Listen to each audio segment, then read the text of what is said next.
Bonjour et bienvenue pour une nouvelle vidéo d'information du syndicat CGT du CHRU Brest-Carré. Alors aujourd'hui, comme chaque semaine, on va parler de la situation épidémique de l'établissement. On va également parler des mobilisations en cours et à venir. On va également faire un point sur l'action de préemption de local syndical qu'on avait fait à la Cavale Blanche. Et on fera aussi un petit éclairage juridique, notamment sur la discrimination et la maternité. Sur la situation épidémique de l'établissement, il n'y a pas beaucoup d'évolution, en dehors du fait effectivement qu'on est passé au niveau 2 du plan blanc mais sans rappel de personnel. On continue effectivement à augmenter les capacités, notamment en lits de soins critiques, avec des secteurs qui sont armés mais pour l'instant sans patients. Par contre, on sait qu'on attend très prochainement des transferts d'autres régions. Donc il est possible que ces secteurs-là soient mis vraiment en marche avec le personnel qui sera du coup affecté. Un point également sur la vaccination, puisque c'est une orientation gouvernementale d'augmenter la vaccination. Alors sur Brest, c'est essentiellement sur l'Arena, mais il reste encore des créneaux, notamment pour les soignants, avec le vaccin Moderna sur la Cavale Blanche. Donc on vous invite, si vous le souhaitez, à prendre rendez-vous. Par contre, voilà, pour avoir fait personnellement l'expérience, j'ai appris hier qu'il projetait de baisser un peu les effectifs de ce centre. Alors il y a vraiment une incohérence totale, puisque d'un autre côté, on demande une montée en charge de la vaccination et d'un autre côté on va diminuer le personnel infirmier pour faire la vaccination. Alors on va rester très attentif sur ce secteur là pour qu'il y ait les moyens pour réellement vacciner les agents et la population. Concernant les mobilisations en cours dans l'établissement, écoutez, le personnel du centre René Fortin est toujours en grève. Ils ont fait leur deuxième mobilisation la semaine dernière et continuent le mouvement tant qu'il n'y a pas des réponses concrètes de la direction en termes d'effectifs. Alors ce matin, on a eu un CHSCT extraordinaire qui a pu poser les problématiques en termes de conditions de travail et aussi de santé au travail, puisque c'est des agents qui sont en grosse difficulté, y compris sur la santé physique et psychique. Alors on attend vraiment des solutions concrètes. En tout cas, le personnel est prêt à continuer la grève tant qu'il n'y a pas de réponse concrète à leurs difficultés. Autre mouvement de grève en cours sur l'établissement, c'est le personnel administratif du secteur organes d'essence. Alors il y a eu une mobilisation. Alors je vous rappelle que les secrétaires déjà du secteur ORL étaient en grève depuis déjà plusieurs semaines. Elles ont été rejointes par les autres secteurs, dentaires, dermato, ophtalmo, pour vraiment demander des moyens. C'est un secteur qui représente un nombre considérable de consultations et au regard de la charge de travail et de l'augmentation de l'activité, concrètement, les agents ne peuvent plus faire correctement leur travail, c'est-à-dire accueillir les patients, prendre les rendez-vous, taper les courriers. Donc il faut vraiment des renforts sur ce secteur. Depuis plusieurs semaines, on vous parle d'une mobilisation régionale pour les exclus du Ségur et puis pour redemander la réouverture des négociations dans le cadre du Ségur de la santé. On avait décidé d'une date régionale le 26 avril. Malheureusement, vu le contexte sanitaire et notamment les limitations de déplacement, on a été contraint de l'annuler pour le 26 avril. Alors par contre, ce n'est que partie remise, puisqu'on va reposer une date sans doute courant juin, puisque les revendications sont vraiment toujours d'actualité et on vous tiendra au courant sur cette nouvelle date pour pouvoir faire une manifestation dans de bonnes conditions.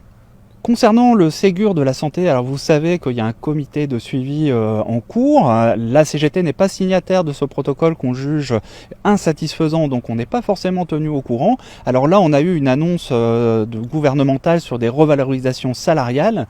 Alors, pour l'instant, il n'y a vraiment rien de fait, donc il faut rester très prudent sur ces annonces. Ceci dit, on va encore insister pour que la CGT soit vraiment associée à ces discussions, négociations, et on vous tiendra évidemment au courant dès qu'on a des infos supplémentaires.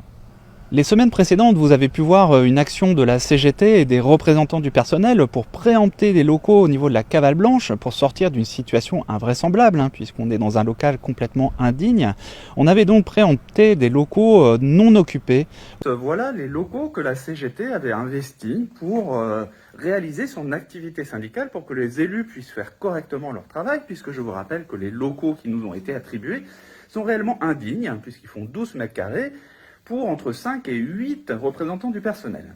Alors, on a été expulsé de ce service, puisque la direction a changé absolument toutes les serrures et ont fermé toutes les portes. Donc, je vous montre ici. Voilà, c'est dans ce local qui maintenant est complètement inoccupé que nous nous étions installés. Alors pourquoi on nous a expulsés? Puisque pour la direction, ce service est une unité réservée aux activités de soins accessibles au public. Alors, comme vous pouvez le constater sur les images, il n'y a absolument aucune activité de soins et il n'y a absolument aucun public qui est dans cette unité. Alors, toutes les chambres sont fermées à clé et il n'y a absolument personne. Pour autant, on a pu quand même rencontrer la directrice générale adjointe pour négocier une relocalisation de nos locaux syndicaux. La discussion a été tendue, difficile, mais a priori, elle s'est quand même engagée à suivre ce dossier et à le rendre prioritaire. Pour finir, on voulait faire un éclairage et puis surtout un appel aux agents sur une problématique juridique que le syndicat CGT du CHRU Brest-Carré va se saisir puisque d'autres hôpitaux l'ont fait. Il s'agit de l'absence de notation pour les agents qui ont été absents plus de 6 mois pour des raisons de maternité. Concrètement, si vous avez été au cours de votre carrière absent plus de 6 mois pour des raisons de maternité, y compris des arrêts maladie en lien avec la grossesse, et que vous n'avez pas été noté, ça a été jugé discriminatoire par une jurisprudence. Donc ce qui veut dire qu'il faut absolument contacter le syndicat CGT pour qu'on puisse monter des dossiers individuels pour réclamer effectivement un retour du droit. C'est-à-dire que vous devez être noté, vous deviez être noté cette année-là, et vous savez bien que la notation a une incidence sur la prime de service. Donc il y a aussi des enjeux financiers à demander à la justice une réparation.